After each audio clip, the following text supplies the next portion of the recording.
Native Studies 30, The Effects of the Indian Act, Enfranchisement. A video by Julia Morelli. The Indian Act was created in 1876 and it controls all Aboriginal affairs such as status, land, resources, education, and bans. Over the course of its existence, many amendments dealing with discriminatory laws have been made to the Indian Act, making sure it coincides with the rights outlined in the Constitution. The part of the Indian Act that I'm going to be talking about today is Section 109 to 113, Enfranchisement. This section has since been repealed in April 1985 after the passing of Bill C-31. Enfranchisement was the process in which an Aboriginal person could give up their status as an Indian and become a full Canadian citizen. In other words, it was a government assimilation policy. It was first introduced under the Gradual Civilization Act of 1857 and was later incorporated with the Indian Act. The Canadian government assumed that it was a privilege to be considered a Canadian citizen and that Aboriginal people would be willing to give up their identities to become civilized.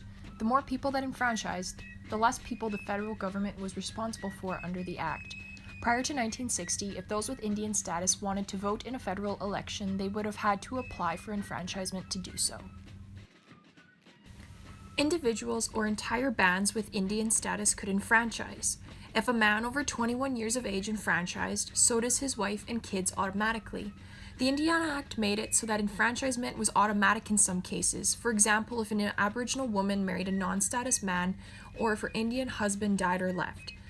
If one was in the Canadian Army, if one obtained a university degree or became a doctor, lawyer, or priest, or if one left reserves for a long period of time for employment. If you are enfranchised, what happens to the land that you own on your reserve? It must be sold to the band or band member within 30 days of the enfranchisement date. If this doesn't happen, the property goes up for sale to the highest bidder. If the land isn't sold after 6 months, the land is given back to the band and they must make payments to you for it.